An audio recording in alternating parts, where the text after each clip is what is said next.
you till the end of the day. We're so happy following the blues. We love you, what more can we say? We have Welcome to Monday night's Tilton Talk Show. Come to you on a Wednesday. Unfortunately, we can't blame Chris Browne for the outage of Facebook this week, but we'd all like to. We're welcomed today by some good friends of ours. But first of all, of course, we're sponsored by Boyle Sports, principal sponsor of Birmingham City Football Club, M&A French Polishers, the Garrison Coffee Company with our friends from Accessory Blues, and lots of other charities, image cleaning. Oh, gosh, just so many to mention, Okay, so really sorry that we didn't come out on Monday night, but it wasn't our fault, so we can be forgiven. Mark Zuckerberg, however, share prices have tumbled somewhat over the last I saw that, Ridiculous. Anyway, look, no win for Birmingham City again. We're leaking goals at the back, and this is a little bit worrying. Is there something more deep-rooted going on there, I wonder? We've seen the concrete pourers starting to fill in the holes and the voids underneath the cop this week, so hopefully progress is being made there, and we can soon get back to a normal St Andrews. Nothing's normal at the minute, though, is it? Nothing. Even Mark has gone down with COVID. Mr. Rogue. Yeah, I've got it, unfortunately. Yeah! Unclean. Yeah, you need to ring a bell. Yeah. every time I need to speak, I'll ring a bell. That's a good idea. And of course, we're joined again this week by the very famous now, Alan Watton. Evening. Greetings, Alan. How are you doing, buddy? Are you keeping all right? I'm doing all right, yeah. And all the way down there on the south coast? Yeah, 40 hours on a train since we last scored. But I'm not going to moan about that. It's my choice. And our savant himself, the one only Mr. Hipkiss. Greetings, Paul. Nice to again, mate. Good evening, all. Sounded like Dixon of Dock Green. He wouldn't remember Dixon of Dock Green. He's not as old as you. We're going to do the show without the one and only Mrs. Browne. Good evening. Every week that one does. And of course, we're joined by the unmistakable name, ladies and gentlemen, of the one and only Mr. Paul Mardon. Thank you very much. Introduction, that was Paul, eh? But you didn't get that, did you know, when you was like, you know, coming on as a substitute or something like that, you know what I mean? That was a proper introduction, Paul, I must admit. Okay. Oh, no. Stop stuttering. Calm I only down. stutter when something's winding me up.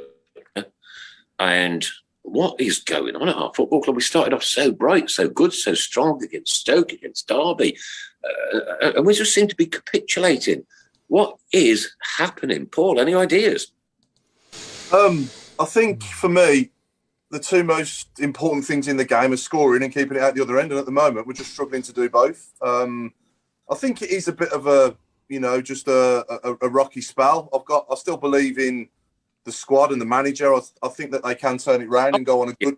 I think they can go on a good run just as good as much as they're on a bad run now. So I do think, I don't think we can surely play every game, creating 18, 19 chances and not scoring. But the defending's worrying me a little bit more. I've got to say that. Giving Graben all that space on the edge of the box for the first one. You got to close him down. You can't just let him shoot. And, he almost had a written invitation to have a shot from there. And he did put it away well, but frustrating. A free header for the second goal in the penalty box from a corner, and then obviously they do us on the break for the third one. So they're so avoidable, the goals we're conceding. And hopefully on the training ground now, the international breaks come at a good time for them to get together on the training ground and go back to basics and just try and... Or go back to basics. Even if we do the standard Birmingham City 4-4-2, I'm not telling Lee Bowyer how to do his job. I know I employed him, right? I know it's my fault that he's with us, yeah? But I'm not telling him how to do his job. But 4-4-2 at St Andrews is the way forward. Mark, what do you reckon? Yeah, I agree with that. I mean, I was gutted to miss the game on Saturday. That's when I tested positive. So I had to miss it. Now I know the Vile fan feels.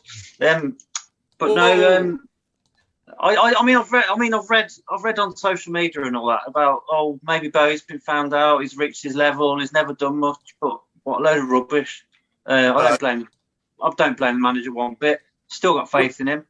We're gonna it's been a bit of a purple patch, hasn't it, since he's come in, and naturally you are going to lose games in this league as much as you win them, and I get that, Mark, right? But we brought in Troy Deeney, the euphoria around in St Andrews when we brought in, and we've done nothing since.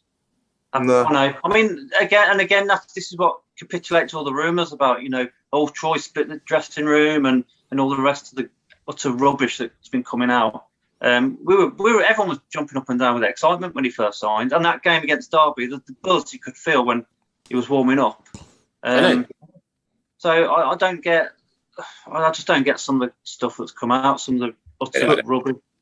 But Paul, what I've said there, when you've got Paul Mardon, what I've said there, when you got someone running at you at full pace, has he froze on me? Has he froze on us? Are you there? No, we're there, still there. I know he's still there. He's there. There was a little bit of freezing on that. Right, yeah.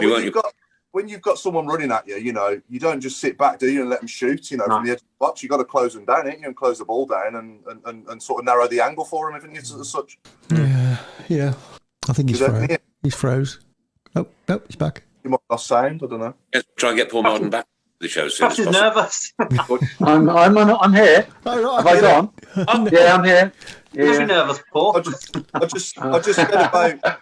I just said as a I'm waiting for you to ask me what you what I think of what's happening with Birmingham City, and I'm not quite sure because I'm not as I've been watching it as much as you. No, I'm just asking your sort of view on when you've got when you've got a striker running at you, because one of our goals we conceded on Saturday, Lewis Grabban gets the ball sort of like from Chung on, he wins a challenge sort of, or wins the ball off him quite easily, if I'm honest. And then he runs at us and we're standing off him, and the defenders aren't closing him down. And as a defender, obviously, I'm sure you can tell us more than anyone, when you've got someone running at you, you've got to close them down, haven't you, and narrow the angle for them and don't make it easy for them to have a free shot on the edge of the box.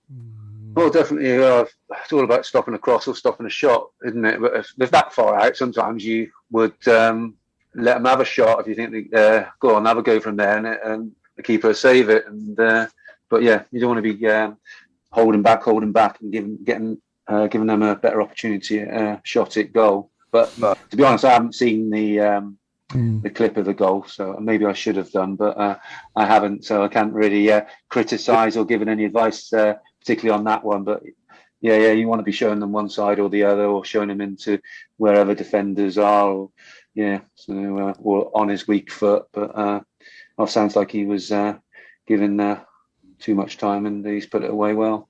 Yeah, he did put it away well. You got to give credit to the finish, but he just should never have got the shot in the first place. It concerns of these last 5 games we've conceded, a dozen goals. 10 of them at least have been where we've lost the ball either on the edge of their penalty area or certainly in their half, and the trap's been sprung almost immediately, and it bothers me why the back four aren't being protected from that. When they break, we've only got 3. And we got 3 blokes standing there being, run at time after time after time. Now, do we not learn to defend when we haven't got the ball? When we have got the ball, yes, somebody's gone there, so somebody should be moving across and backing him up. If it does break, then we've got some cover. First goal Saturday and the last goal were exactly the same. Exactly the same. Yeah, it was like watching Groundhog Day. And there was there was one at QPR, and at least 2 at Peterborough, where they broke on us when we gave up the ball. Yeah, but I said to my dad after the game, and I'm not comparing Lee Bowyer and Zola as managers anywhere near, but what I'm saying is that game on Saturday reminded me of a game under Zola, where we create loads of chances and concede 3, weak goals, if you like, from our point of view. It was just like a Zola game, wasn't it? And I'm not saying Lee Bowyer should be compared to Zola. He's on another level to Zola, but I'm just saying that, that particular game on Saturday was like a Zola game, wasn't it? We created a lot of chances and conceded, 3 goals. Yeah, What was it, Paul? 17, 18 chances or something like that? Yeah, 18 shots, 9 on target. Isn't that what we've got Lucas Jukovic, Hogan and Troy Deeney for? Yeah. 17 chances. Come on, guys, put save for us. Well, Chong hit the post, didn't he? And the crossbar as well, didn't they? He should have scored the first one. That ball hit the bloke's knee and went nearer the goal and hit the post. So he should have put that away. I think the two headers, certainly one of them should have been on target. Yeah. Going to QPR, we were, 3 feet from the goal and couldn't hit the target. Exactly. Yeah. Yeah. So they go in, and obviously Troy's header against Preston as well. It's the fine margins at the minute. You take the lead, and it's a different game, isn't it? Them chances go in. We're sitting there having a different conversation, probably. Yeah. But at the moment, it's not quite going our way at the moment. We're not. You need that little bit of luck as well, and it's just not happening for us at the moment at both ends. Okay, well, I've just watched that goal. Actually, I've just put it on as I'm watching it, and it was actually 3-on-2. The lad, Blues midfielder gives it away on the halfway line, didn't it? It's 3-on-2. Yeah. They've got backing off because they're overrun. But a hell of a finish, to be fair. It's hard to criticise anyone in that because he still hit it way out, and he's hit it outside of the D into the top corner. That's an amazing strike. So when things like that happen against you, it's just really is hard to defend and reason why. It's giving the ball away in bad areas, isn't it? And giving it away on the halfway line with committed forward. It's more or less a 4-on-2 there, and you can't go towards the ball and have somebody being slipped in around you. So as a player, there? If and when you seeded a goal like that, do your heads go down? Well, it all depends how things have gone in the past, didn't it? It looks like Blues have had a bad run of it, a few defeats and draws, and you can feel sometimes when a goal goes against. If you've just, like you just said, there's been a few chances Birmingham maybe and not put them away, and you think, bloody hell, one chance against you and it's in the back of the net. What's going on here? So I suppose you can feel sorry for yourself, but that's where the stronger characters in the team and the manager becomes more important to lift everyone and be confident on the ball and not hide and take responsibility on the pitch. But, the Hipkiss goal's a corner, isn't it? Yeah, a corner. Scoring a goal from a corner is terrible, isn't it? Every man's got their job before the game. The manager's laid out his formation and who's marking who. And then if your man scores at a corner, what else can you do than blame the player that's marking him? Yeah. Onwards and upwards. Let's think forward more now and focus on the Baggies Friday week. And it is, Paul.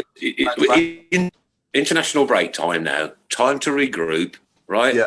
Get the guys together, get a bit of team bonding going, get a bit of spirit back in it, yeah? Yeah. Not doom and gloom as it is at the minute. It's not, right? Because, and I really didn't think we would be in this kind of a position, conceding so many goals after I first saw the first game. I think it was against Stoke City. Yeah. Two incredibly strong sides. They were battling, working. Everything as a Birmingham City fan you want to see your team do. All right, we had a goal disallowed and that was offside. But and I said to the Stokers when I got back up here, I was like, you're going to do really well this season because you could see the solidness, the togetherness, and the bond that they had between them, and we had that. I know we don't seem to have it. Or do we? Or am I missing the trick? Thing is as well, Nick. If we finish 13th, it's been a decent season. So if we finish where we are, it's been all right. But you know what, Mark? As Blues fans, if we finished 6th, it would be a good season. Yeah? And, you can't keep missing your opportunities, mate, because time ultimately runs out. I'm not spreading any doom and gloom. I'm not, right? I am optimistic about the future, yeah? And I'm optimistic about what Lee's doing and how things are, come along since he's been there.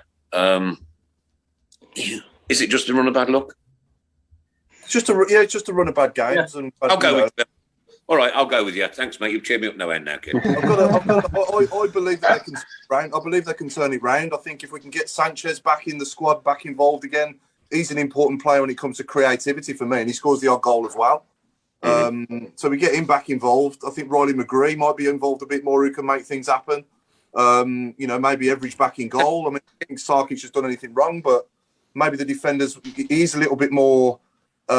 he's got a bit more presence, hasn't he, in his goal than Sarkic? He's got a bit more physical presence, so maybe that might make a difference if he brings him back. But who knows? Paul, what would you do with the Harley Dean situation? I wouldn't. I think to drop the captain, it's obviously difficult, isn't it? And I don't think it's all down to Harley Dean. I think there's a few reasons at both ends of the pitch why it's not going for us at the moment. It wasn't Harley Dean's best game for us he's ever had on Saturday, but he has put in some really good performances as well as bad, But overall, he'd probably say himself it's not worked out the way he'd wanted to over the 4 years he's been with us, nearly. Mm. But I think when he has a good game, though, he does have a good game, doesn't he? He's really good when he's good, but there's no in between with him, is there? He's either brilliant or not the best, But just let you all know, the poll this evening is. Should we put Ethers straight back in when fit? At the moment, it's running at yes, 39%, no at 61%. Yeah, I'll get that. Sarkic hasn't done a lot wrong, has he, to be honest? I don't blame him for any of the goals. No. So, it's a bit harsh to drop him, isn't it, to be fair? It is, yeah. Well, his confidence is going to be flying with his international call-ups, isn't it? Yeah. Yeah. A little bit of a personal story here, ladies and gentlemen. I'm not feeling too well tonight, to be perfectly honest with you, because just 20 minutes before showtime tonight, I was sat in the Black Swan having a pint, and then I thought to myself, "Oh shucks, we're on show tonight." So I've had to leave 3/4 of a beer. Oh my life! I feel quite disturbed and quite ill. Yeah, you should. You should, yeah. You look ill. So, Paul, take us back to the start then when you was at Bristol City and tell us how it come about coming to, obviously, from one BCFC to another. Yeah, obviously Terry Cooper bought me for Birmingham City, and he knew me from signing me pro at an apprentice, actually, at Bristol City. I used to play for a team called Bocco Juniors, which actually Julian Dix played for. I played with Julian Dix when I was under 10 and 11. He came up to Birmingham, I think, when I was about 13, 14 and lived up here. But so Terry Cooper and Mark Cooper's son played in that team. So Mark and I knew each other from probably about 10, and Terry was watched me all the way through up until 16. I think he was Bristol Rovers manager and been a manager a few other places, but happened to be the Bristol City manager when I was coming up to sign YTS, the apprenticeship. So he signed me as an apprentice. He signed me as a pro. And then he got the sack. I think Joe Jordan came in after. I think he brought Joe Jordan in as a player, and Terry got the sack and moved on. And through Mark, I knew that he was getting the Birmingham City job. I think he was tapped up that he was getting it, and Liam Macari was moving on. I didn't know which team it was, but I was out of contract at Bristol City, and Terry told me to hold on and he'd come in for me, and it just so happened to be Birmingham City when which I think he became manager just the week before the start of the season. So it was quite a quick turnaround, me coming up and playing in the start of the 91-92 season, wasn't it? I think, yeah. So, back in them days, would it be literally Terry Cooper rings you up and says, I'm interested in you, I want to bring you to Birmingham, or did you have an agent, or how would a transfer work? No, I didn't have agents. No, I really can't remember. There's no mobile phones. I was actually thinking about that. How did he tell me? I can remember in the summer that year just bumping into him in a restaurant in Birmingham. In Bristol, saying that how's things going? I might be getting a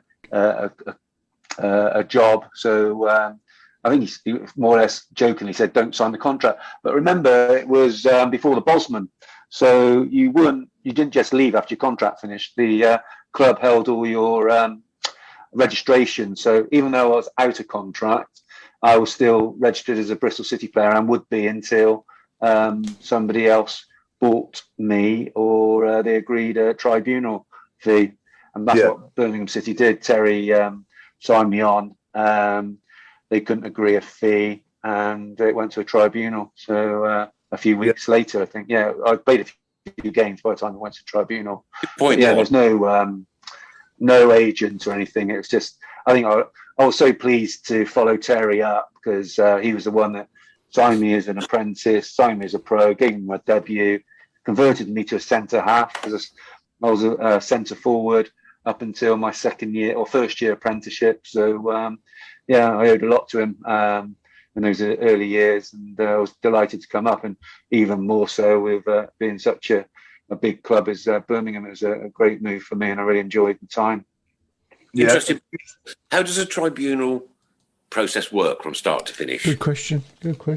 Yeah, well, Thank you, Chris. I can't really remember. I can tell you my role in it was turn up, sit in front of a panel of 2 or 3, an ex-man. It was an ex. I really can't even remember who was there. I remember we went down with the chairman, Terry, and it might have been the secretary.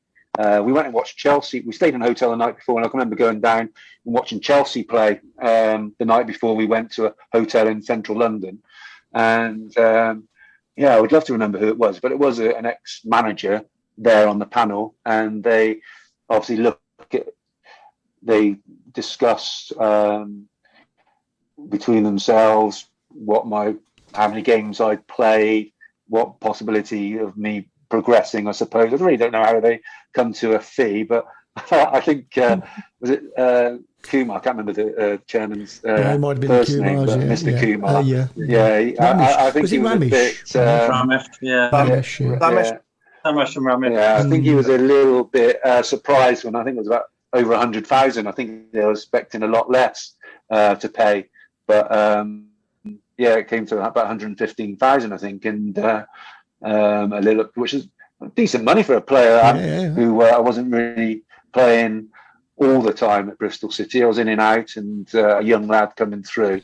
So that was that, and I went on and really two really enjoyable seasons there for different reasons. One promotion, and then the second season was an exciting season with the Sullivans coming along, and Karen, and the start of that era. And it felt like a promotion in one way as well. That at the end of the season, when we stayed up against Charlton the last game of the season, that was a terrific atmosphere and felt like a promotion, because we were dead and buried halfway through coming into the end of the season, and to go into that last game and win it, that was as good as promotion for me. That was a fantastic feeling, and sort of kept us where we wanted to be in the championship at that time. Different seasons, but great seasons, really. As Birmingham City fans, that when we stay up on the last day of the season, we celebrate it like Manchester United winning the Champions League. Well, we did. It was fantastic because Sullivans and Karen and the Golds had come in. There was new players being bought. I think Paul Mardon and Andy Saville were influential in then keeping us up. They came in and I think they scored 10 goals in 10 games. Well, I might have scored 15 goals between them. I haven't looked at the stats, but they scored plenty of goals and gave us a real chance. So everything was optimistic that we'd be challenging with the millionaire owners to get promotion the following season, which obviously didn't quite happen.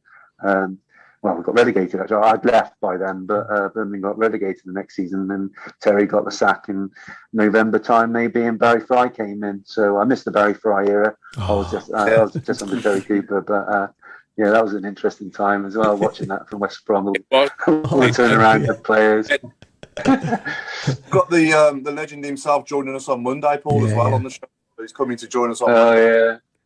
I don't know him. I'd never played for him, but I went back to a reunion a couple of years ago at Birmingham City, and it was the 90s team. So I had the promotional team, which I played in, and then I had the Leyland Daff, I don't know if it was Leyland Daff then, whatever that cup was. It was. From that, and then I had Barry Fry was there in the Barry Fry era. So it was really nice to meet all these players which I played against them a long time ago. But I always thought Barry put it on. You know what his persona, but he's like that when you're quiet with him. He's just a larger than life character. He's just mad. It's brilliant. Mad. When he's in front of everyone, you think it's like a persona, but when he was just with us before we went into the room and everything else, he was mad as a hatter. Yeah, it's great fun. Could you imagine him ringing up ordering like a Chinese or something on the phone?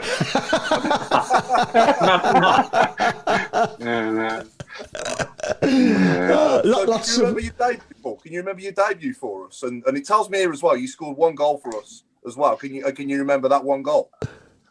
Well, I can't remember scoring a goal, to be honest. Does it say where I scored it? I was really trying to work out.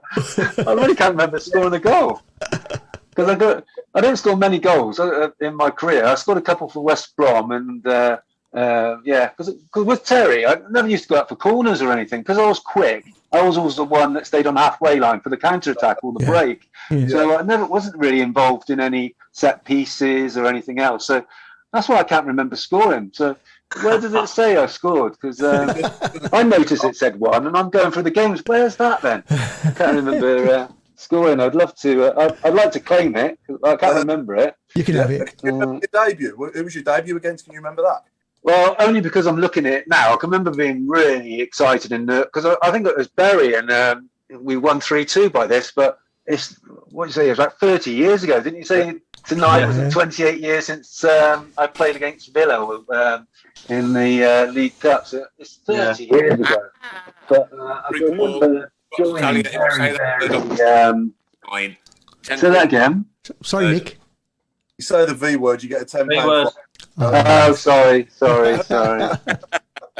There's lots of nice questions lots of nice questions and compliments in the shout box for you, Paul.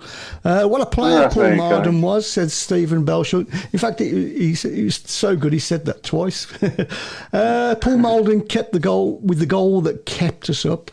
And Gaines says, that's where people get. Paul Mardon's the centre forward. I was the centre half, but Paul Mardon joined in that second season, and he did score the goal. Yeah. That lad's memory's as bad as mine. Paul Mardon, You're Paul Mardon and Chris Marsden put into one, aren't you? That's what I said earlier. Was that the job I do now? I'm still local to Birmingham, and. It comes out occasionally that I played football, and they said, "Oh, Birmingham City," and they can't remember. Marsden, yeah, I remember Marsden. Blonde-haired lad. No, I'm dark-haired. I'm 6 foot. Violet says, a question for Paul: is there anything you regret in your football career that you wished you could go back and change? No, there's no regrets. I couldn't. I worked hard. Played hard, I trained hard. There's nothing really. My biggest regret is not playing enough games for any club. I had so many injuries through my career. At Birmingham, even though I played 60 games or so, I think it says I played 40 games in the first season. I was out with a knee cartilage injury. I had an operation in the first season, January to March. I think I was out. The second year, I was out must have been 3 months. I had a reconstruction of my ankle. I think so. That's not a regret or anything. It's just a frustration in my career. That's the only thing I look back on and think I just wish I could have played more games because I had nothing like it. All you want to do is play football, and I had so many stop-starts in my career. That was the biggest frustration. But there's no regrets at all, really.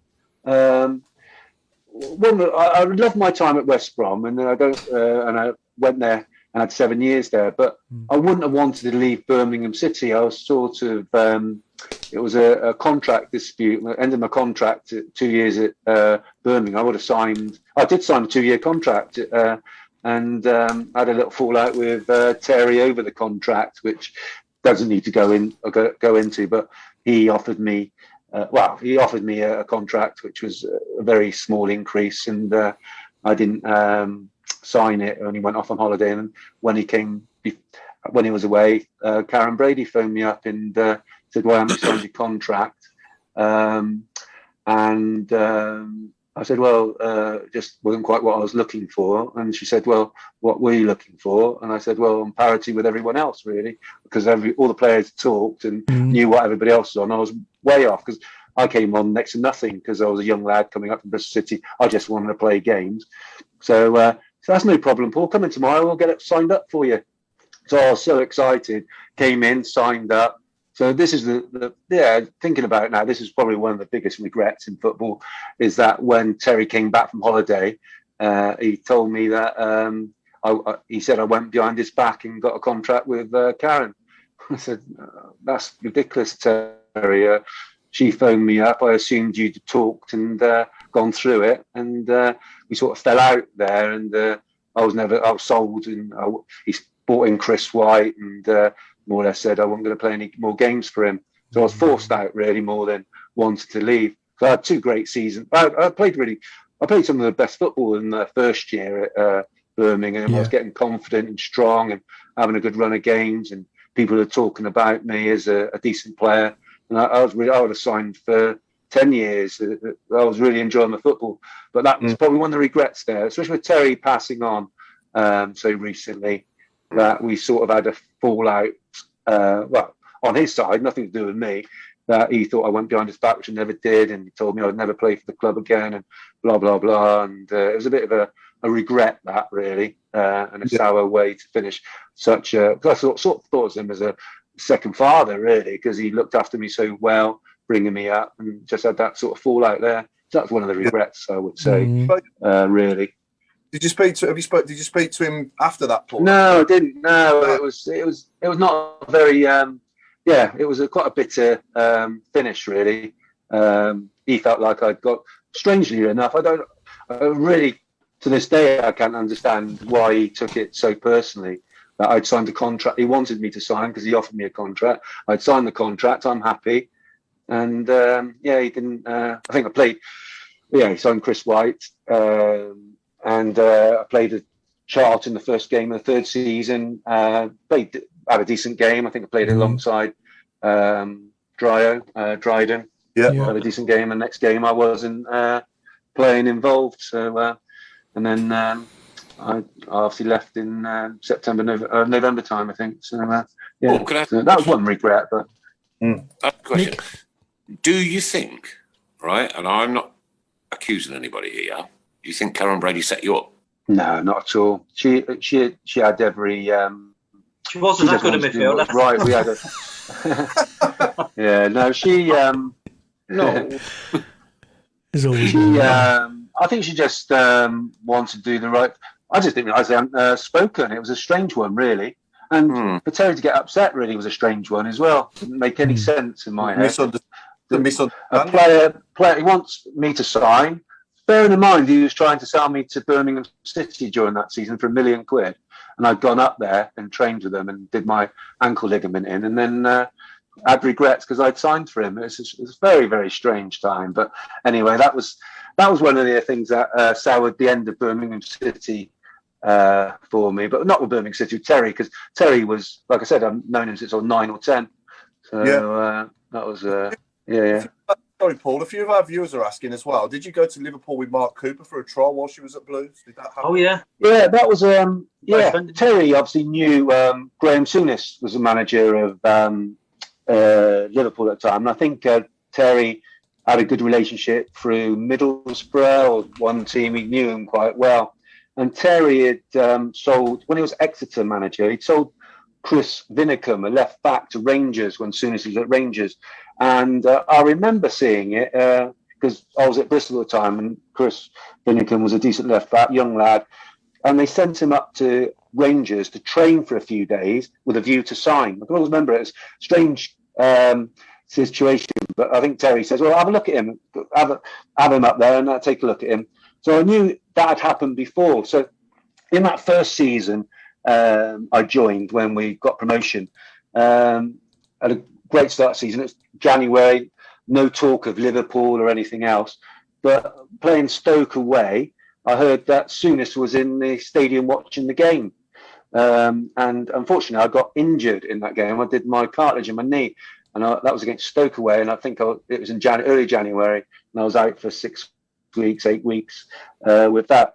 But already, I think Graham had already asked Terry to have me and Mark up there on the Monday to take a closer look at us with a view to sign. So all in the press on that weekend, while I'm sat there with my knee ready to have an operation on my cartilage, saying Mardon to Liverpool for $1 million, would have gone up there for a view to sign.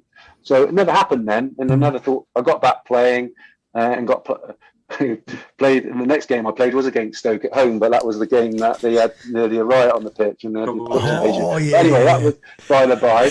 We got promotion, brilliant, and then the start of the second season in the Championship. It was only September. I think it was early September. It was just before my birthday.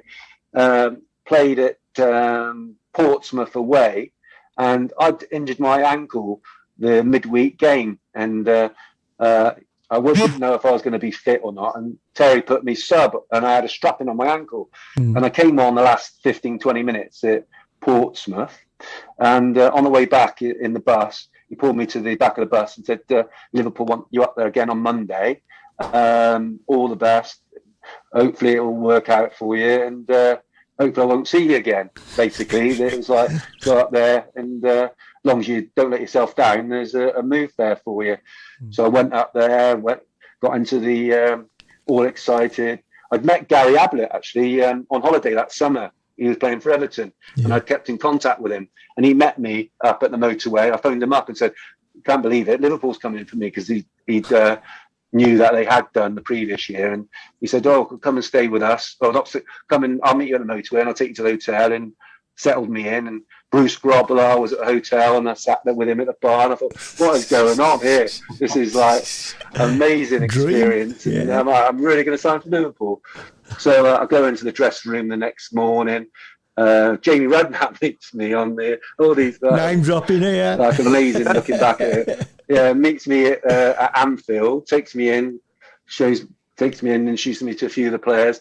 I think a few of the first team players had the day off that day, so it was only that there was still some star players. I remember the Steve Nicol and a few others was there. Molby was there. People that hadn't played at the weekend, and we had a bit of training. I remember strapping my ankle out because I still was a bit sore, and I was strapping it up myself. I didn't want to say anything, so I knew it wasn't quite right. Trained the first day, and then all the first team came back the second day, and we played a little practice match, and I went over on my ankle again. And then I thought, oh dear, this doesn't feel right. After training, I went to see the physio, so I can have a bit of ice for my ankle. Next thing I knew, I was in the hospital up in Liverpool, having scans on my ankle. And they're telling me, you've ruptured your ankle ligament. I said, no, I can't have done. I've trained. I played Saturday. I've trained here. They said, no, you've definitely done some serious damage there. You can imagine how disappointing it was. Next time, that was on the Tuesday. Wednesday, I was at home seeing surgeons in Birmingham. And Saturday, I had an operation.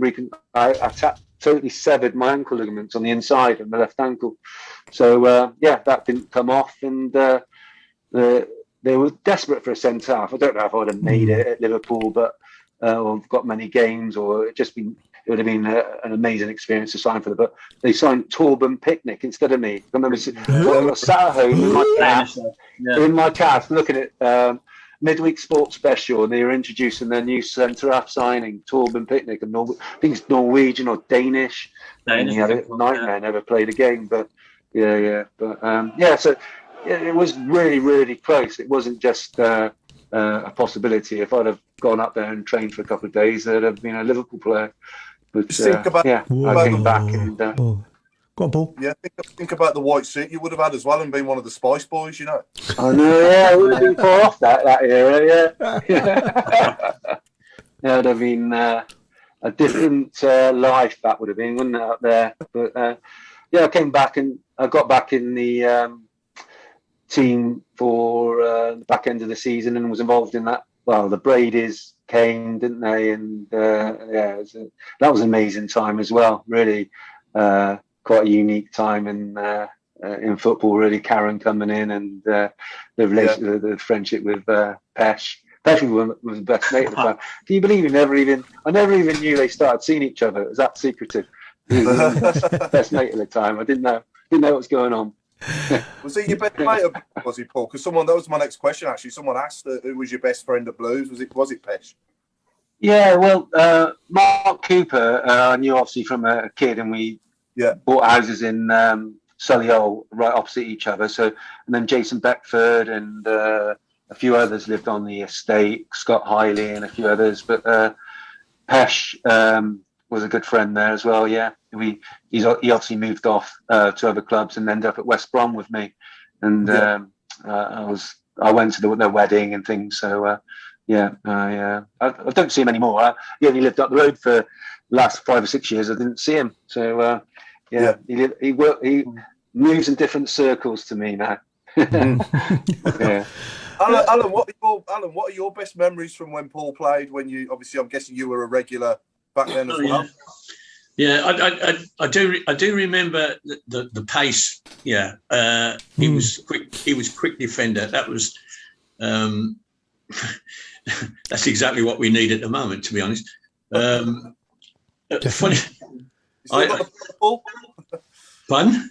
You're still quick at the moment, Paul, as well. You still got a bit of pace. No, I can't. I don't run at all. Like I said about so many injuries, I feel like I'm fit. I do a lot of. I keep myself fit on the road bike because that's the only thing I can really do without feeling like I'm going to be pulled apart. If I start jogging, my hamstring goes, my hip goes. It's just a waste of time. I've tried it over the years, and I had a reconstruction of my knee as well, which finished me off. So it's probably not advisable to do too much running on it. But I'm definitely not quick, Alan. that's for sure. You were saying, Alan? You mentioned the game against the other lot, and I was in. I was with a friend of mine who was a supporter of the opposition, and when they read the team out, and I saw you at centre forward, I went, "What on earth?" What's going on? I thought that as well. But I seem to remember you did all right that night. I didn't let myself down. I didn't let myself down. Because we didn't know that history. We just thought, well, this bloke's a centre half. What's he doing up front? I think we'd lost people, and some of whoever it would have been wasn't available. And as you say, it was a last minute thing. But it was a shock, and definitely, the fact that we only lost both legs 1-0, is a pretty decent. I looked at the two. It was because it's the anniversary of that game. It was posted on Twitter, and I looked at the two teams, and I'm thinking, my goodness, we didn't have to do well there because. That we had a Canadian, Canadian on trial basically, Hooper. Oh, Hooper play. Yeah. I don't think he played any more games than that. He was like, I don't know if he was even signed on a permanent contract. He was in midfield. Canadian. I think another Canadian, Fenwick, played, didn't he? Or did he come on? There was another. Yeah. So. Yeah, it wasn't a team that played regularly together, and me and Shutty never played together. That's for sure. Carl Shutt up front. Yeah, so it was very much a makeshift. Say again. Yeah, he went off. Bad shot. But I heard a rumour that Lyndon Hooper. He didn't even have any boots. He was running around town a couple hours before the game trying to buy some boots. It wouldn't surprise me. It wouldn't surprise me. Someone asked, I think it was Stephen Gill who asked as well, Paul, who was your footballing hero, or who is your footballing hero maybe as a child and nowadays as well? Would you say who's your favourite player nowadays, and who was your favourite player as a child? I used to, when I was young, it was Kevin Keegan and Dalglish and centre forwards like that who were playing. So they were the stars at the time and the players you looked up to. But then when I was started to become a centre half, I always used to like Pallister and Bruce. They were just so dominant and strong and could play. Well, especially Pallister. Pallister used to. That was the early days of me thinking about players I would like to emulate. But I was never that sort. I was always a player that liked to play against. I'm only 6. I'm 6 foot, so I'm big, but tall, but not like the giants now in the centre halves, and that's what I love when I came to Blues, playing alongside Martin Hicks. He was like 6'4", won all the headers, and I used to just sweep round him. Easiest job in the world, go and win that, and if it goes over the top, I'm there. But I like the players, centre halves who can play a bit as well and are dominant. And I know he gets a lot of stick, but players like Stone and that, I really like the way. And I like Rio when he played. He was didn't he, as a centre half?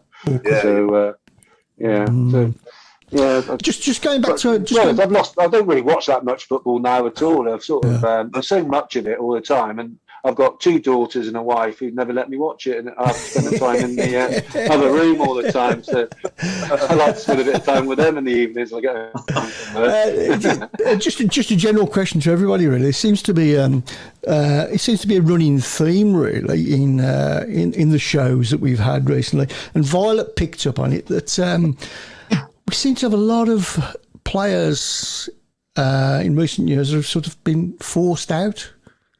Yeah, have we all noticed that? Yeah. It's really come to light, hasn't it? Yeah. It's a shame. Yeah. It's a shame. Yeah. And I just wanted to ask you, Paul, who's the best player you played with and against? And obviously do Blues and maybe in your whole career as well. For with, obviously. With and against. Well, there's a player that stands out. He probably wasn't the best player around at the time, but he was a very good player. It was Stan Collymore. When I was at Blues, he was at Forest, and it was before his time when he went to Liverpool. I'd never a good time at that team we cannot mention. But he. I always thought my last game for Birmingham City was against Forest, and in my head, I had a really good game, and we drew 0-0. And because I knew before the game somebody was injured, and West Brom were interested in me, so I was desperate to play. And I was in my head, I remember thinking I must have done quite well there and played well. When I look back, we lost 3-0. Just looking at the stats, we lost 3-0. I go, could have done too well, could I? But, and my first game against for West Brom was against Stan Collymore. So in the game with Birmingham City, I can remember being able to handle him quite well. But my first game for West Brom when I played was against Stan Collymore again, live on TV, and he ripped us to shreds. He was on fire that days. We lost.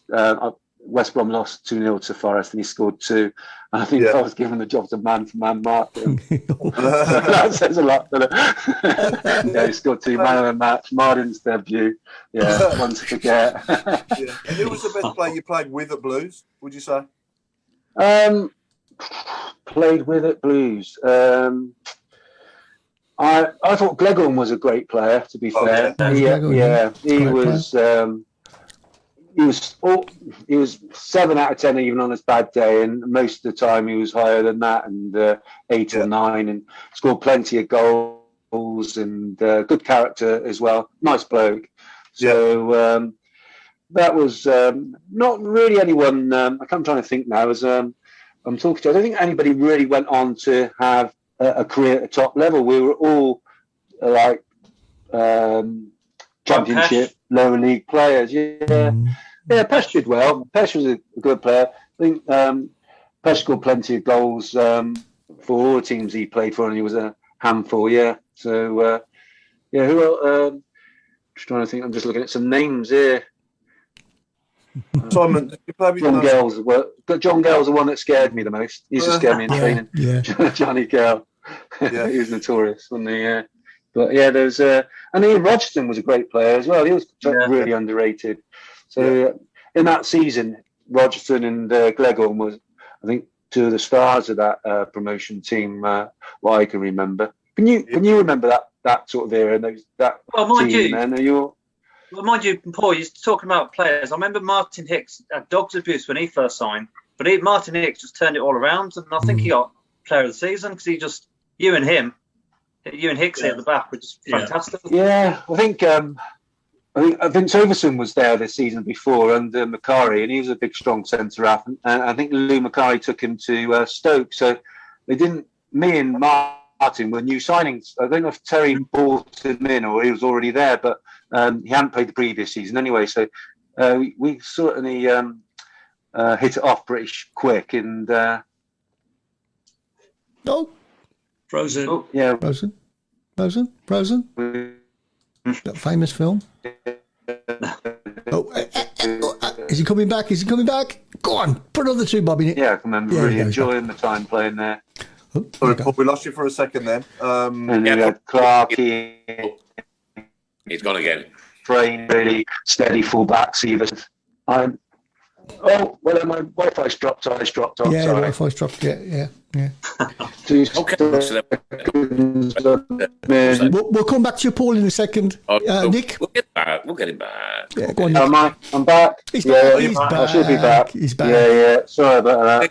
Hey, What was you going to say, I'm Nick? chucked into the furthest ring from the router. I wasn't allowed to disturb everyone's evening watching the telly. That's all right. You'll never beat Paul Mardon. You hear me? We had a couple of players back then that went on to play Prem, didn't we? Scott Hiley obviously went on to play for Southampton, didn't he, in the Premier League, and Graham Potter as well. Hello. Man City as well, yeah. Yeah. Man City, yeah. So we had a couple, yeah. Yeah. Jason says, Paul, what advice would Paul give to the younger players? Oh, is he still there? He's there. There you go. Yeah, I should be here. I can hear you, but I should be coming back now. Can you hear me? You're back. We Hello. can hear you. I'm back. Oh, no. Keep dropping Hello? out, Paul. Oh, good. No, you dropped out. Till I'll move somewhere else. Yeah, 2 try seconds. somewhere else. Yeah. Try somewhere else. Yeah. So, and then we'll have a go at the who, and we'll pick. We'll get Paul to pick his 1 to 11 as well. 1 to 11 as well. Is it one already? Wait till he gets into a new room. Okay. Just a update on the poll, which was should we put Ethers straight back in when fit? Yes, say 37%.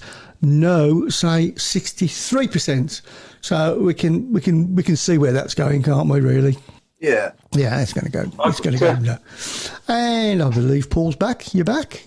That's better, Paul. That's better. In the kitchen, a bit closer to turn that. Yeah, so it's There better. you go. You can make yourself feel as well. Brilliant. Okay. No problem. So, Paul, have you got your 1 to 11 ready? I have, yes. Right then. Okay. Should we fire away? Yeah. So what formation? Was it 4-4-2? Again. It was mostly within that first season. So I've got Alan Miller in goal. He came in on loan and played 10 to 15 games. Seems we had a few keepers in the time there. There must have, I think Martin Thomas started off, and Alan Miller came in, and again Alan Miller. I played with it. Wes Browne is a great character, great keeper, and unfortunately we lost him this year through. That was quite shocking to. I'm actually going to the West Brom Birmingham game as a guest next Friday, actually, with a few ex-players from that era. All right. It's going to be a tribute to Alan Miller because he played for both teams. So hopefully we can give him the night that he deserved. But then I've got the back four, which was basically the back four that I played in, barring myself because I wasn't allowed to be put in it. So.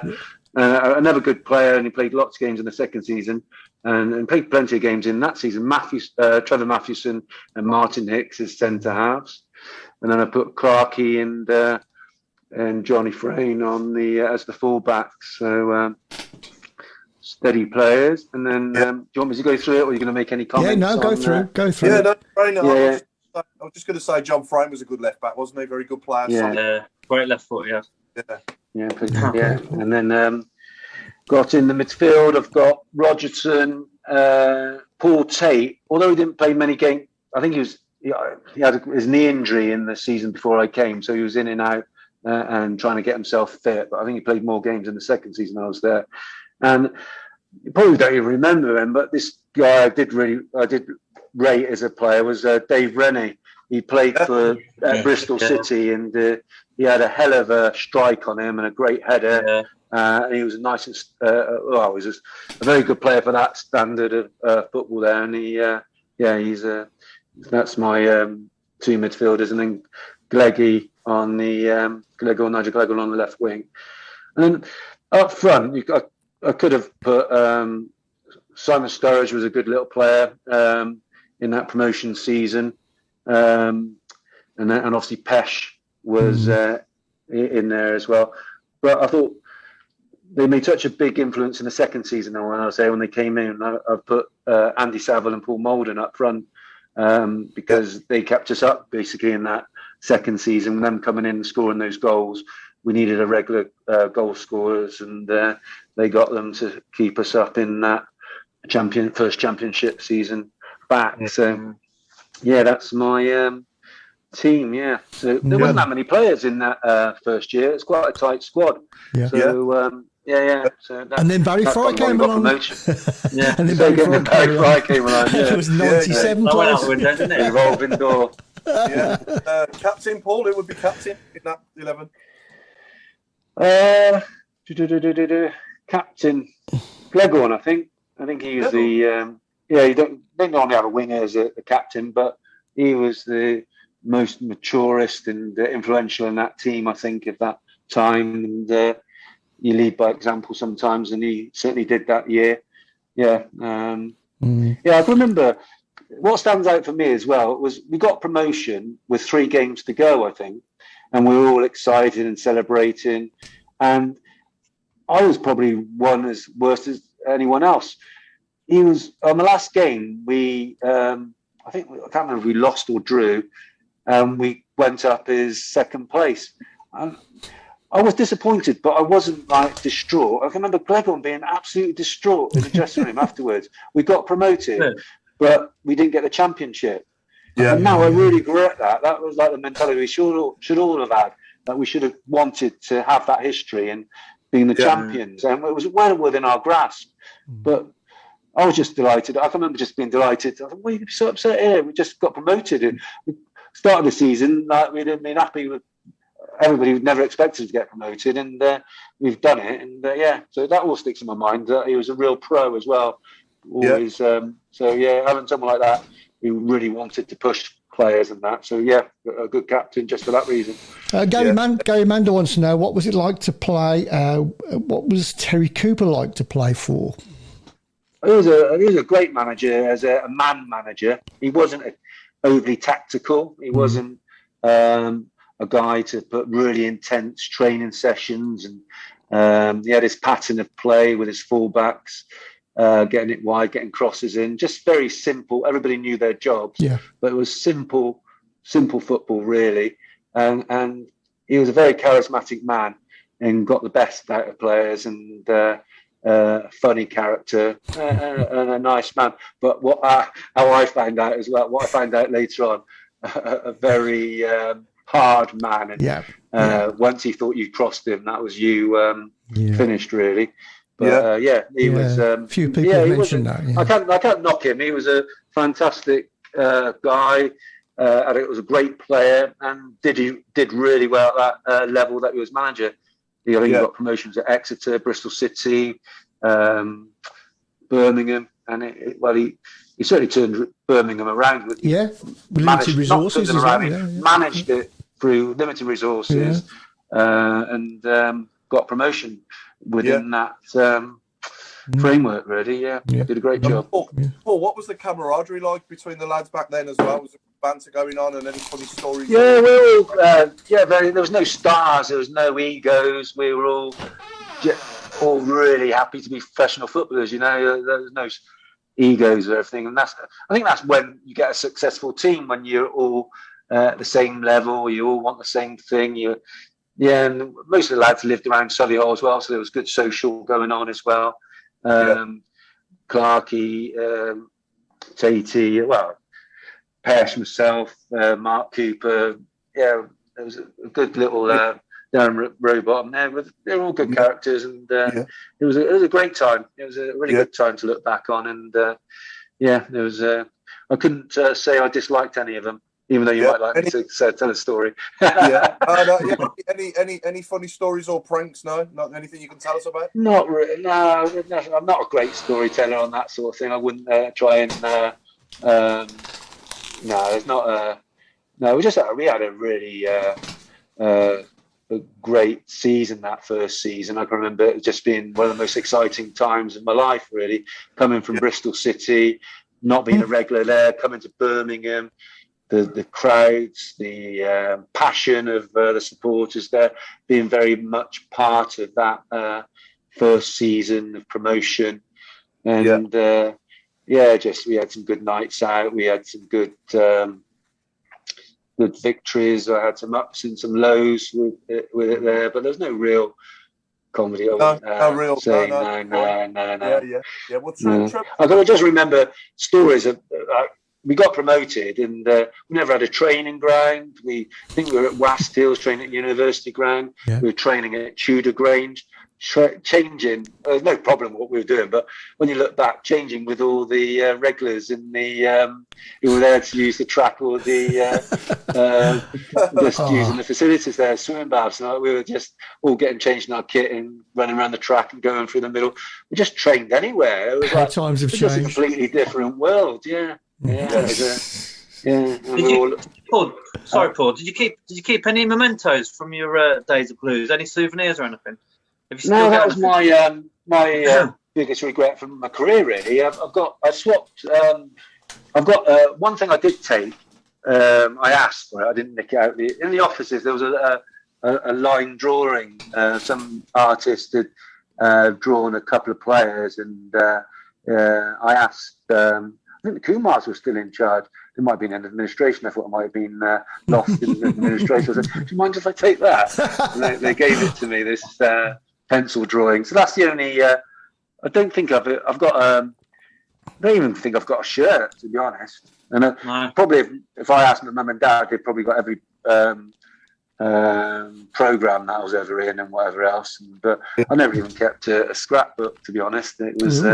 just strange, really, when I look back why I didn't do it. So, and I regret that, definitely, because my kids, it'd be great to show the kids. And so, see, I did really do it. There I am. But, So we're gonna do the Who now, Chris. Okay, right. Okay, then.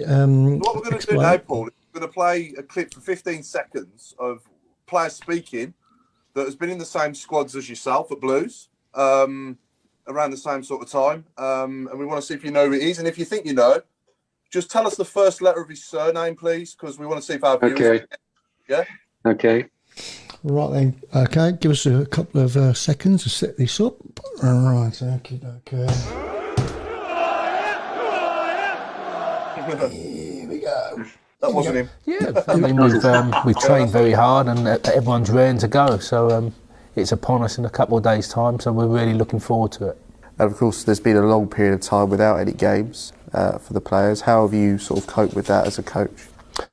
As a coach? Yeah, that's the guy. That's the guy who's interviewing him. I'll play. It's the first bit. It's the first bit. Here we go. Yeah, I mean, we've trained very hard and everyone's raring to go, so it's upon us in a couple of days' time, so we're really looking forward to it.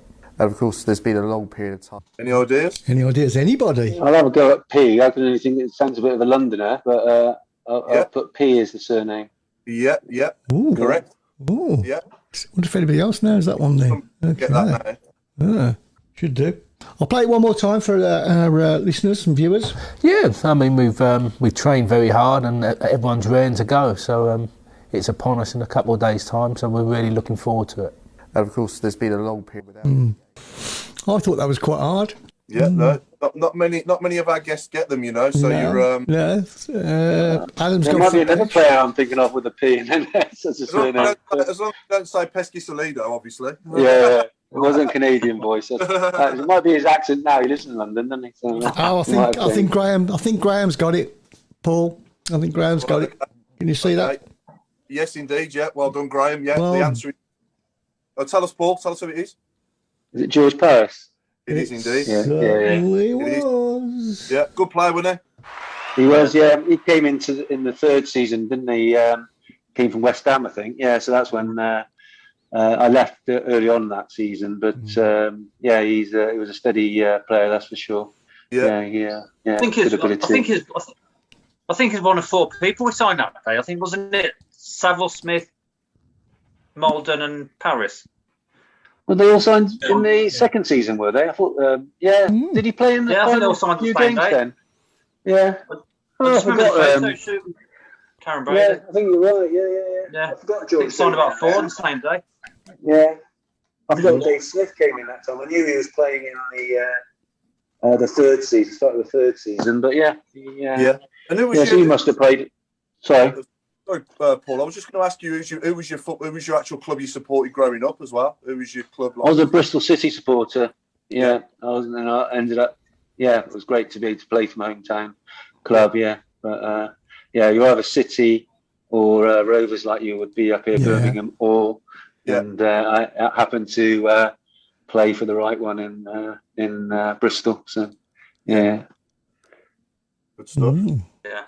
Brilliant. And how often do you see Blues? Do you get to many games or just watch? The honest answer, I watch occasional games. I always look out for results, but I think the last game I went down was before, obviously, the COVID outbreak, and I think it was against. Well, I know what it was. It was Bristol City, because I was invited back to do the corporate and hospitalities, because it was against my old club. So I went down then. Before then, not at all. I haven't been down there for since I was playing. Yeah, so I'm afraid to say no. I was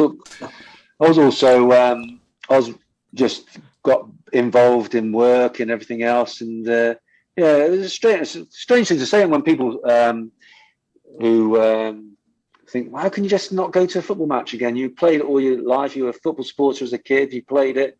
You just move on. I just felt like it was. I had to move on and get on. Get on. I never wanted to be a coach. I never wanted to be involved. It was all seemed like it was short term and too many chopping and changing, and and I just felt like I wanted a clean break from it. I know a few players that have stayed in it and struggled and gone from job to job, and I haven't been back for a while. So, but I did before COVID. I in the raffle. I have won 2 tickets for hospitality through Mike Wiseman. I was at the local pub and I won the raffle there, and the prize was hospitality tickets. So I've been in touch, and he's still honouring them for this year. So I'm going there not to do the question and answers, but I'll go and have a few beers. Bring your boots. You have to bring your boots. Yeah. Oh yeah, it won't be much use, I'm sure. And what are you doing now? What are you doing nowadays with yourself? I work for myself. I've been in the last 20 years, possibly now. Yeah, quite a few years now, working in the furniture trade, business to business sales. So in the Birmingham area, I supply some of the furniture that's in Cousins, Cooks, Leland's, Wharton's, stores like that. The job is just to sell them furniture and from into the furniture game. I'm an agent, but only in furniture. Not quite as lucrative, unfortunately. You might give up my garden furniture. That's from Wharton's. My garden furniture. Is it? Yeah. I don't supply them garden furniture, but a few sofas and dining tables they've had in there from the companies I represent. Yeah. So completely different. I actually worked at Virgin for the first couple of years when I retired in the Blythe Valley. If anybody's been members there, I was working there in the first 2 years after finishing, because I finished with a knee injury. I had a bad injury at West Brom with 2 years left on my contract, so I knew inevitably that I'm more likely that I wouldn't get back and play. What the surgeon told me, so I went back to college around the rehab at West Brom and did a HND in sports science, which was quite interesting. It's Solihull College. I'm a 31 pro footballer, and I'm there with 20-year-old kids there sat in the class. Great time, really enjoyable. But then I went and worked for Virgin, and then ended up somehow in the furniture trade. So yeah. Good stuff. Oh, good. Alan, any more questions? Yeah, can I this is a match you played against us. Okay. Memories of the Blues Albion game at the Hawthorns, which Birmingham won 4-2. But somehow we managed to get relegated, and you managed to stay up. Yeah. Well, that game, I think Claridge was that the game, the third season when you're talking about the Barry Fry era when he got relegated. Yeah, that season. Yeah. I remember having a bit of a stinker that game, I think, to be honest. And I didn't like to mention it. Yeah. No, I can remember. I can remember having better games. I think the following season, the season after, we beat Blues. And it couldn't be the following season because obviously Blues got relegated. But the season after, having a decent game against Blues. But that game was, I think it was midweek, and it was all touch and go whether who would stay up between West Brom and Birmingham, which was quite ironic after I'd been at both clubs. But yeah, I can't remember where. I think were you at Stockport, Birmingham at Stockport? I can remember being at Tranmere. I think. Yeah, we were at Portsmouth, and we won with a Lee Ashcroft goal, and I think we finished on level points. I think it was goal difference, wasn't it? Something like that. Yeah. But. Well, I can remember the game, and I can remember Steve Claridge playing, and Louis Donnell's goal. From the halfway line. Yeah. He could have got into my top 11, actually. He was a good player. But, he stayed there quite a few years, didn't he, Louis? He played, I didn't realise he played so long at and he was fast as well. Yeah. He was actually he won the at Bristol City. He was at Bristol City when I was there as well. He was obviously, Terry Cooper must have brought him up to Birmingham at the same time. And was it? I'm not sure if he was a Birmingham player, but it doesn't matter anyway. But it was either me or him that went to represent the club as for the fastest player in the league. Oh, it was St. Greasy did it. It was a challenge where players in their football boots ran 100 metres, and Louis won it, to be fair. Louis won the quickest championship player. So, even though we never had a race to see who would go through, but I think he was quicker. But I didn't have much choice. He nominated himself. We've got to do Nick. We need to do football. What? Sorry. Think when they bought that shirt into you for the first time. That's right. Shirt. If you Google on somebody showed me a few years ago. Google the worst shirts ever worn. It's either a picture of me with it on, or Holmesy, Paul Holmes, the fullback. It's either me or him that pops up on it. So that's my other claim to fame. Whenever you Google the worst shirts ever worn, it's either me or him that come up. But what I don't know how it or where it was presented to you for the very first time. But how did you really think? Because and then we were all Triton showers, right? We were up the cop singing, "I would rather have a shower than a bath." Oh, I would rather have a shower. That must have come in. That obviously happened with the Kumars, wouldn't it? It was the his national colours of his country flag, wouldn't it? In there, so I think he was trying to bring those colours into the kit. But second season, it was dog awful. Dog. Yeah. I'm saying. Yeah. But the kit you showed a kit earlier. The second season kit, which had Triton showers on, was a decent one. The blue and white sleeve, the white sleeves one, that wasn't a bad kit.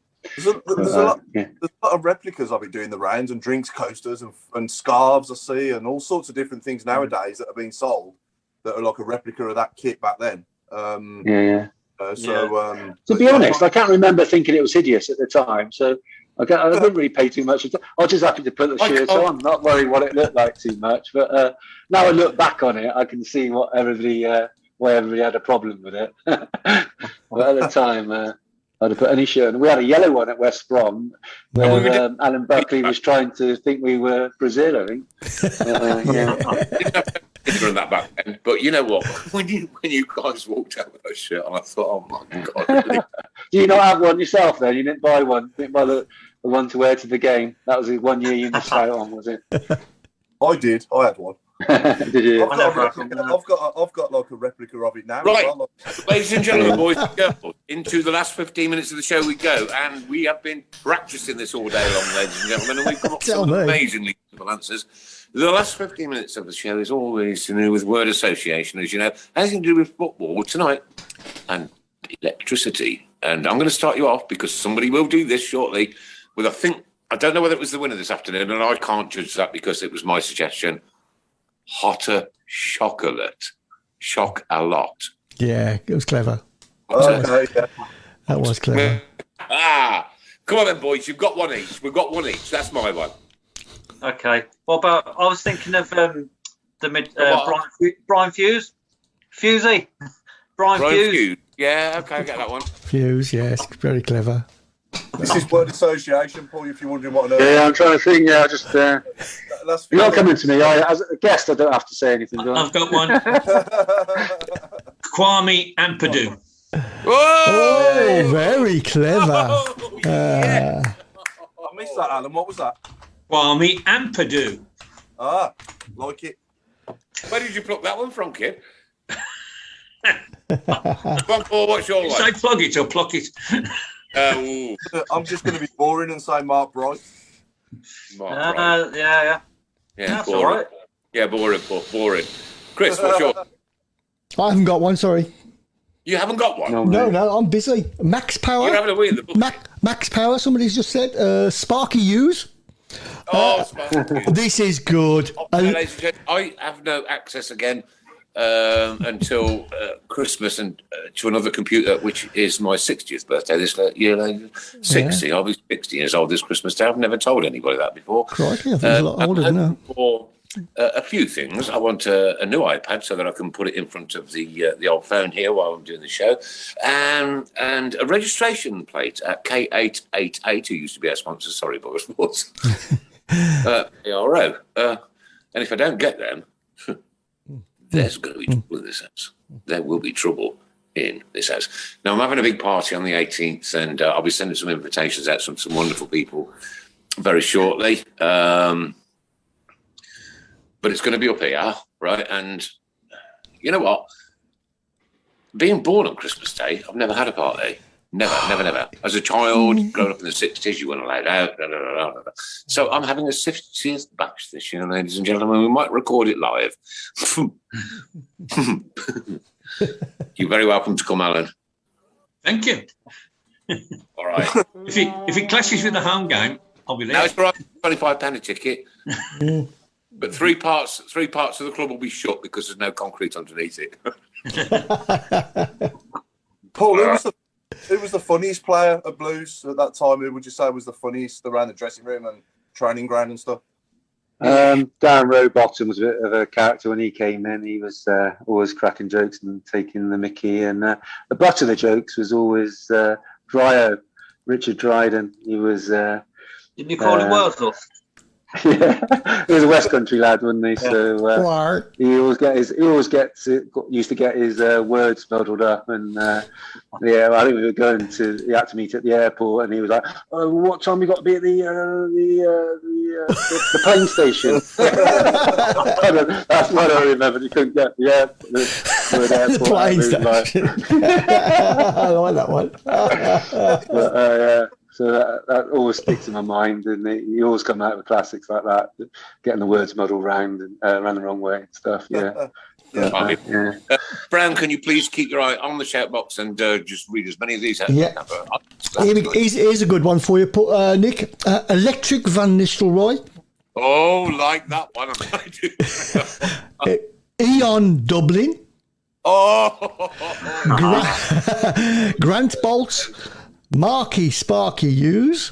Yeah, we got that one, yeah. Gaz Gardner, Plug Ellis, Lecco. Actually, Gaz, that is clever. Well done. Dennis Burkamp. Oh, yeah. Dwayne Oms Holmes. Pedro Power, he plays in the Brazilian League. Barry Freud. Jonathan Electrician. Lecco-trician. Ricky Otto, prices are high. Nicky, here we go. Nicky Buttspark. There's always one in there. No. You can't say that. You can't say that. Name and shame, please, Chris Browne. Name and shame. Oh dear! I have to vet some of these. Kevin Electric Keegan, Shockstein, very clever. Meter Shilton and Shocks Counter. Yeah, we go. Hang on a minute. I actually know I had Meet Bonetti, if you remember. I didn't. What about Dimmy Gray? Hey, Dimmy Gray? Dimmy. Dim. Dimmy Gray? Dimmer. Got to be Dimmer, Paul. Yeah, but Dimmer. yeah. Dimmer Gray then. I think, Paul, you're assuming our audience are clever, so that ain't going to work. Yeah, I was just going to say, Paul, is Richard Joyce still at Forest Green? He was in the coach. Well, he was. He's assistant to Mark Cooper, but they've now gone up to Barrow. Mark's manager of Barrow, so I think Richard's there as well. So he's followed him around a few clubs. Yeah. So. Still in touch with some of the lads back then. He's still. Not so well. No, I speak to a couple of players from West Brom, quite very Paul Raven, a few others. But no, I don't. I've got devs in Clarkey on Facebook, so I see what's going on in their lives. But it's not often. I haven't met up with them for a long time now. But yeah, sad, isn't it? Yeah, sad. Yeah. Maybe I should start getting in contact and having a beer. Yeah, do it. Good. Yeah, do it. Makes you realise after COVID, don't it, when you're locked up and how important people are, and should get in contact. Yeah, life's too short, Paul. Chris, I've got another one. Are you ready? Transforming Rovers. I like Adam. Where did I pluck that one from? I don't know. Where did you plug that one from? I like Adam. Jude Door Balling. I can't say it. Jude Door Bellingham. That's a good one. Door Bellingham. Door Bellingham. Yeah, thanks, Mark. I couldn't say it then. I lost my. Pylon King. I like that one. Yes, that was a good one. Paul Plugba. Plugba. Yeah. Frankler Ampard, yeah. Got any socket? Turn on. David, Craig's is good. Craig's is good here. David Shopdale. That's a good one. We did. Why didn't we get that at dinner time? I don't know. You must have done about 30 or 40 attempts at that. No good. Brilliant. Nick, we've got a special guest, haven't we, on Monday? We have. This Monday, ladies and gentlemen, coming up is the one and only, of course, ex-Birmingham City manager himself, piddled in all four corners, as we all know, Barry Fry. Ladies and gentlemen, that will be Barry Fry this coming Monday. Please put your children to bed before 7:30. Please. No. Night. No, he'll be all right. He'll be all right. I'm sure. I think he'll be fine. Not sure. No. It's one that we've been after for a very, very long time, and I sent an email many moons ago to Barry. Never got a response. I had the absolute fortune to meet him. Where was it? A couple of weeks ago at Midway. Yeah. A couple of weeks ago, and you know what? The guy is a character, guys. He's an absolute character. If you can, preempt your questions, because the shout box now is going to be manic. It will be manic, right? Now, our highest audience for this show, right, ever in the 11th years that we've done it, is 97,600 people around the world. Chris, you'll confirm. Oh, it was a crazy night. That was 600 people. Yeah. Wow. Once COVID is over and we're all done, I do promise you we will organise a coach to go down to Bath City and see Jerry Gill down there. The contingency of Blues, which will be an absolutely marvellous day, a brilliant day. Be good. Please do expect me to be fast asleep on the floor of the coach on the way back, because that's where I normally end up. Does it? Barry Fry next week. If you can, send in your questions to the Tilton Talk page. In the week, because we really want to make those 90 minutes with Barry a marvellous experience for everybody, right? And we want to get as many questions in from you guys, right? Because it's not about us, not at all about us. It's about you. And if you want to ask Barry a question, waz them in. Chris, I'm sure through the course of the week you'll be filtering about and saying, "Yeah, we'll ask that one." Whatever. But just stick them on the Tilton Talk page, girls and boys, ladies and gentlemen. And I'm so pleased, and I hope this guy's listening tonight. Guy chap walked into the MOT station today, and he got a bit of an accent on him, should we say, a little bit, and was talking about a certain football club across the I've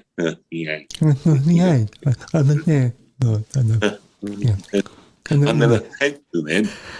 Well, being a blue nose myself, right? And he went, the Blues! And he took his shirt and everything off, his levers and off, and he got a T-shirt on, ladies and gentlemen. Birmingham City, Carling, 2011. I had the longest conversation. I shouldn't have been paid for an hour, to be honest with you. I had the longest conversation with that. And afterwards, the boss's missus said to me, she goes, "I've learned more about Birmingham City today in the last hour than I've learned in my lifetime." But you know what? We had a bit of banter and a bit of fun, Chris. I'm thinking about any more coming in now. Any more? Just before that, just to mention, Nick, that we've got some special guests joining us as well next week on Monday. So I can't say that's a good one. Jason Hughes, Sir Keith Simons. Remember Keith Simons? Sir Keith Simons. Tell us about your one. Is it one international cap you got for Wales? Yeah, I was going to say. Yeah. It was against Germany. Yeah, that probably came about partly from the time at Birmingham City. We played West Brom in the first season, and Bobby Gold was manager of West Brom, and Don Goodman was the star player at West Brom. And we went there. I think they were.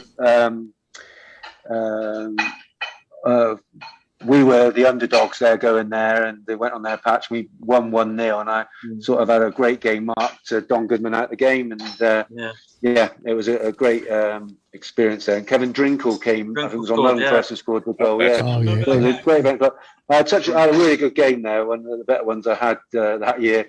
And I think it stuck in Bobby Gold's memory. I think he knew me from Bristol City as well, because he was Bristol Rovers manager. So he had a bit of history of it. So when I was doing okay at West Brom, I think we were playing against, I don't know if it's allowed to do this anymore. It was English against the foreigners in the like a five-a-side game for West Brom, and it was and I didn't. There was a few Irish, and we needed some more to go on the other side, and I went. I've got some Welsh blood. My grandfather's Welsh, so I went on that side, and Alan Blockley said, "Welsh? Didn't know you had any Welsh blood." And he said jokingly, "I'll have you on that Welsh squad next week." Yeah. And literally the next weekend, he'd phoned Bobby Gold up and said, "You know, Paul Mardon's Welsh, got Welsh heritage." And they'd never gone to second generation at that stage. They'd already gone to firstborn.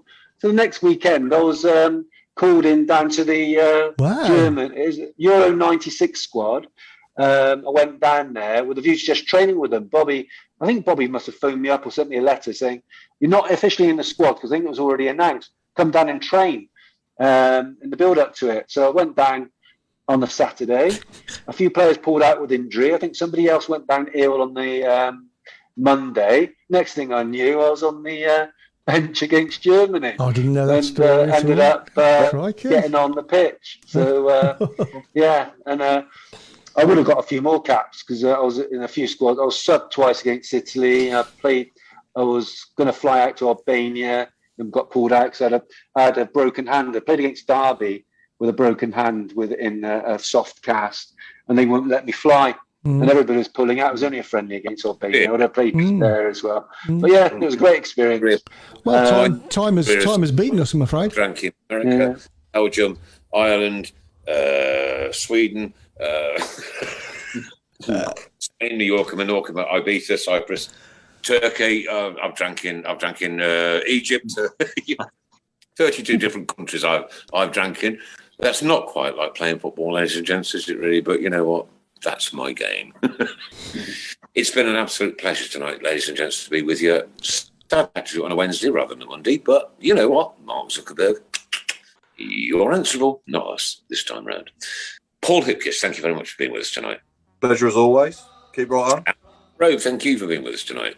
That's all right. Hope everybody has a good week. Oh, sorry, mate. Yeah, get well soon, Mark. No, cheers for that. Yeah, thanks for all the nice messages on the pages and stuff. Feeling better. Are you going to have to burn that blue thing that you're wearing after you get better? You're wearing one as Never. well, Alan. Never. Hey! Thanks, Paul, Mark. Thanks to Alan Watton, ladies and gents, all the way from down Thank you very much. Pleasure as always. down south, mate. Down south. From myself and, of course, the one and only Mrs. Browne. Good evening, good night. But most of all, ladies and gentlemen, we thank you, Paul, for giving your time up for us tonight on the Tilton Talk Show. It's been an absolute pleasure to talk to you. And you know what? Wow. Every single week we have a guest on and we hear so many different stories and so many different things. Like tonight has once again been an inspiration to us. We're Birmingham City. We'll do what we want. Paul Mardon, ladies and gentlemen. Thank you very much. I enjoyed it. Nice to meet you all. Cheers, Paul. Paul, good luck. Huge. I think you do, my friend. Thank you for your service to our beautiful, beautiful, beautiful Birmingham City Football Club. This has been sponsored by Ball Sports, principal sponsor of Birmingham City, with and all the rest of it. Okay. Good night. They're gonna give us what we're longing for. It's Birmingham forever. Let's hear it from the stand. So come on, City, sing.